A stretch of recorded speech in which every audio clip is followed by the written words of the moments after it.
Okay, so in the email you should have read, hopefully, uh, I went over all these categories, what they all mean, what to think about. What we're going to do today is we're actually going to look at a couple of programs, and I will show you how we determine specifically what the exercise purpose is. These other questions, the other categories here, name, number of reps, number of sets, workout placement, this is pretty self-explanatory for the most part.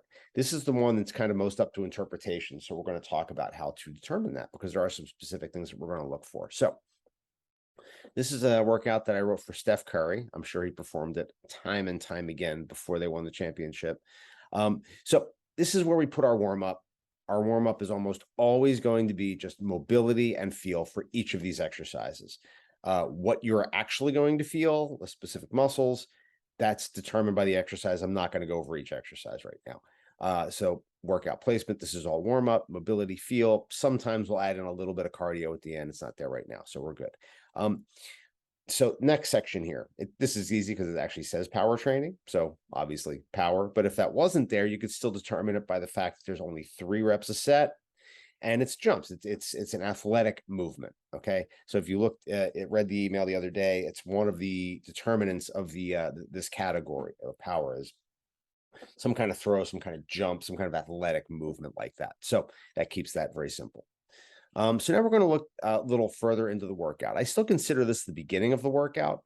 So we're going to talk about squats right here. Excuse me. So 4 sets, 6 reps. So first thing we look at is where is it in the workout? It's at the beginning. Okay, so remember we talked about at the beginning, you're going to generally want something that is challenging in many ways, which generally calls for strength or muscle building. That's generally where that's going to be when a workout's alone, or when an exercise is alone at the beginning of a workout. And we're only talking about 6 reps, which is right in that strength muscle building rep range. Okay, so that's pretty simple right there. Strength, muscle building. You can put both in there. If the reps were down to 3 or 4, you could pretty much put solely strength. If the reps were 12 to 15, you could put solely muscle building. But 6 is kind of leaning towards strength, but certainly can comprise both.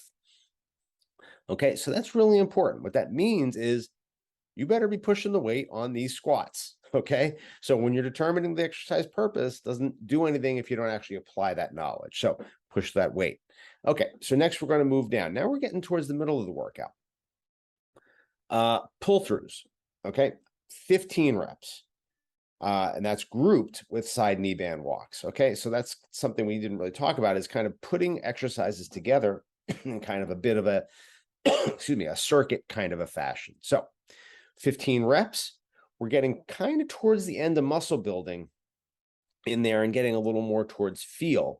And then with side knee band walks, now we're getting, muscle building in there as well. So I would say, you could kind of go both ways. Now, here's a little thing right there. Keep band on for both exercises. Okay. That means you're going right from one exercise to the next. You're not taking much of a break in between the exercises, although you are taking a break right there. So that adds a little bit of a cardio element to it. And we're doing, if you want to think about it, you're doing 25 reps here. So that's a cardio element as well. So you can kind of group them together, or you can think of them separately. Again, the more you dig into these things for yourself and for your workout, and if if you have a trainer, ask the trainer, how should I be thinking about this? What is this for? But, for our own purposes, 15 is still in the muscle building category. 10, certainly in the muscle building category, but with this exercise, it's a very isolated exercise as well, which you wouldn't know if you don't know it. But so an isolated exercise is going to tend to also get into the feel category. So those are the things to think about there. And again, because you're doing 25 reps there in a row, you can kind of consider a little bit of cardio in there too. Okay, so let's move on to the last little section here. So this is kind of a 3 exercise circuit here, which you can see D1, D2, D3. That means you're going to go 1, 2, 3, take a break, do it all over again. So again, we're getting into a little higher rep range. We're also getting later into the workout. When you're in the middle of the workout, you can do muscle building in the middle of the workout, certainly. I mean, you do muscle building all the way through. That's kind of universal. The strength, as you get later into the workout, strength is not going to be as much of a direct factor. It's not a direct purpose, as we talked about before. So we got push-ups, we got squats again, we have dead bugs. Okay, so let's talk about that. So push-ups, 10 reps, squarely in the muscle building category. We're going to definitely check that off there. Squats. Okay, this is interesting because squats here, pretty much right in that strength muscle building category right off the bat. Much later in the workout here, 15 reps. This is really important. Sometimes people will just say, like, they'll just grab a kettlebell. They'll be like, this is the weight I do for squats. There is no weight you do for squats, because the weight you do for 6 reps should be drastically different than the weight you do for 15 reps. Okay. Very important if you want to get the most you can out of your workout. So 15 reps later in the workout, part of a circuit here. This is feeling a lot more cardio-ish than strength, certainly. Touch of muscle building in there as well. Okay. And then dead bugs, which is a core exercise. So again, muscle building and feel, definitely with all core exercises, feel is going to be a very important part of that, which is something that I should notate there. So push-ups, I'm going to go muscle building. Squats, because of the rep range and because of its placement in the workout, I'm going to say cardio, touch of muscle building if you like, and dead bugs, because it's a core exercise, I'm going to go feel and also a touch of muscle building there as well. Okay, so, and then we do our regeneration, which is again all feel and mobility, just some breathing and a little bit of a stretch. Okay, so take a second. I'm going to show you another workout and show you how it kind of can switch depending on a few different things. Okay, so just change the workout up a little bit. This is a workout that I wrote for Clay Thompson, which again, during his rehab, he did this workout, I think every day, sometimes 3 times a day. He didn't. Please don't sue me, anyone. Again, warm up here. We've gone over that. A few things change here. So bar pull-ups, again, that is a strictly a strength muscle building exercise. Again, beginning of the workout, right in that 8 rep range, which is solidly in the muscle building range. A little bit of strength in there as well. We're starting to get a little towards the end of that strength range, but it's still in there. So I'm going to count that for both. And then here, so look at this. Do as many sets as possible in 8 minutes of these 3 exercises. So we're running 10 reps, 10 reps, 10 reps, 30 rep sets, no breaks for 8 straight minutes. What's that tell you? It tells you you're doing a lot of cardio right here. Okay. So while 10 reps, generally speaking, you're going to be very strongly in the muscle building category, when you kind of set it up in this very circuit-like fashion, where you're just going 10 reps, 10 reps, 10 reps, 10 reps for 8 straight minutes, that is very, very cardio-centered. So that's what we're going to think about here. Now, these exercises are not, these are definitely muscle building kinds of exercises, bench presses, multi-joint movements, rows, definitely a muscle building exercise, along with a bit of feel there. The incline YTW is very feel-oriented exercise. So you can actually, particularly the first 2 exercises, there's definitely some muscle building tendencies in there, which you can count because of that rep range. But the cardio in here is going to be very important. So what this does is, when you're just determining the kind of weight that you want to use for this exercise, you're going to take your pace into account a little more than how many reps you can do with that particular weight.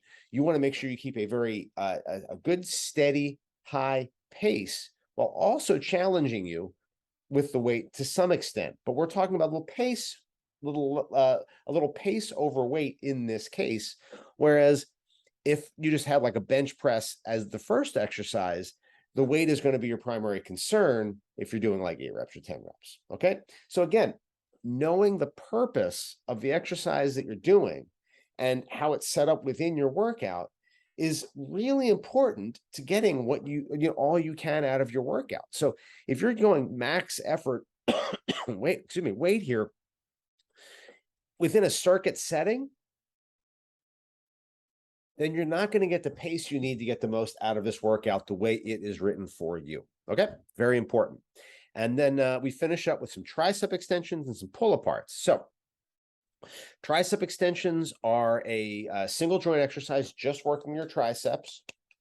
So when you have an exercise that's just working one muscle group, that can sometimes fall in the mobility or feel category. That is not the case here. Tricep extensions are very solidly in the muscle building category. Okay. But if it's an exercise that focuses more on mobility, which is where you would find something up here, sometimes we'll put that in here too. Then you can kind of fill it in with there. Now, pull aparts are an interesting exercise too. They're an exercise that really focuses on your upper back, that definitely focuses on feel a little bit. So knowing the exercise, knowing what it's supposed to do for you makes all the difference in the world, because something like this, pull aparts are not really a muscle building exercise, although they are in kind of the muscle building kind of range at 15, but we're up there in that range. So when you get higher up in that range and you're trying to focus on a very, very specific muscle feel and movement, sometimes it's actually the feel that you're going for with that kind of exercise. Again, ask your trainer about that. I can't go over every single exercise in this case, but it gives you a way to think about it, and to think about, okay, well, this is, this, you can kind of narrow down what this is not, and then you can ask your trainer, well, what is this then? Okay, I know it's not strength. I know it's not power. Is it cardio? Is it muscle? Like, where am I going with this? And then we finish up with, classic plank core training exercise. Core training can, is usually muscle building, but core training is also, for me, a ton of feel in your core training. Okay. We finish up here with rower or bike. That's really clearly cardio, and then our regeneration. So, that's just kind of how to think about it. I know, we kind of made it very simple. A couple things I do want to bring up. This question right here: what are my shoulders doing? What are my hips doing? Your shoulders and your hips are always doing one of these two things, okay? Shoulders, especially if you're doing any exercise, whether it's a lower body exercise or an upper body exercise, your shoulders are moving or stabilizing, okay? And get your posture lined up, knowing which one before you even start the exercise. So yes, when you're doing a squat, you've got to stabilize your shoulders so that your back doesn't round over. Very, very important. And when you're doing a row, they're moving. So know that. Hips, unless you're sitting, in which case your hips really aren't doing much. Again, if you're doing any kind of standing exercise, your hips are always moving or stabilizing. So know that. Crucially important, particularly if you have some kind of chronic pain issue, because if you ignore this, then you're going to have shoulder pain. And if you ignore this, you're going to have knee or back pain. Okay. Might not be now, might not be later, but if you think this doesn't matter, it really is going to matter when your knees have no stabilization and your shoulders have no stabilization, and you're just jamming up against your collarbone all the time. So, where should you feel it? These are things, again, talk to your trainer about some of these things, but this is kind of the bread and butter of all this. Knowing why you're doing an exercise is going to be really such a crucial part of getting the most you can out of your workout. So if you have any questions, let me know. Thank you very much.